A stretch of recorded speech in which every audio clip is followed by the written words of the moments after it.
This is a training session regarding maintenance of our fiscal periods.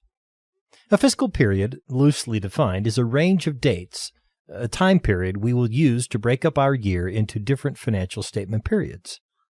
To view the current list of fiscal periods in the system, select Fiscal Periods from the General Ledger menu. We now see a list of all the fiscal periods set up in our system, including the beginning and ending date and the status of each fiscal period. If we select to insert new fiscal periods, they will always be inserted after the most recent fiscal period. We cannot insert a fiscal period between two existing periods. The system will automatically insert as many periods as we desire. We'll click this button and indicate how many periods we want to insert. If we've not yet inserted any periods, the system will ask which month and year will be our first period. Otherwise, the system will automatically pick the month subsequent to the highest existing period. Also, the system will automatically insert an extra fiscal period after the last period of your fiscal year and call it year end. For this reason, you're required to specify which month is the last month of your fiscal year. When we click Proceed, the system will create the desired number of new periods. We're going to highlight one of the existing periods and click the Change button to view the properties of the fiscal period. Here we see a period description, beginning and ending dates, and a fiscal period label. The system will assign this label automatically.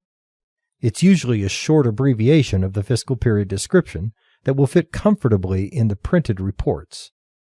For example, this particular fiscal period has an assigned fiscal period number, but on a report, it's more meaningful to see the abbreviation for the period instead of the fiscal period number.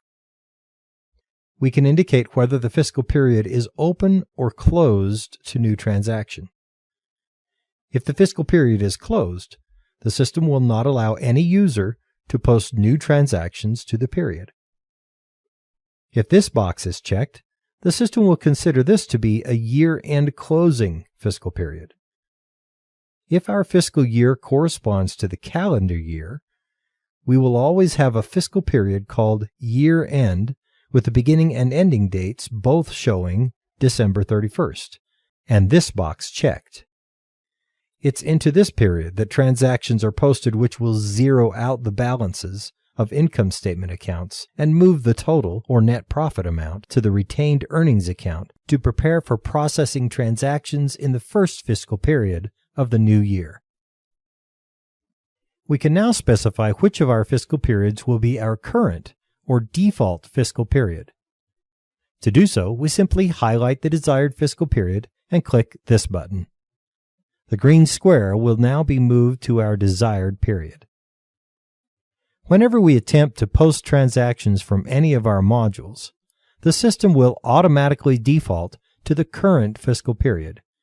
We can then post our transactions to the current fiscal period or select another period for posting.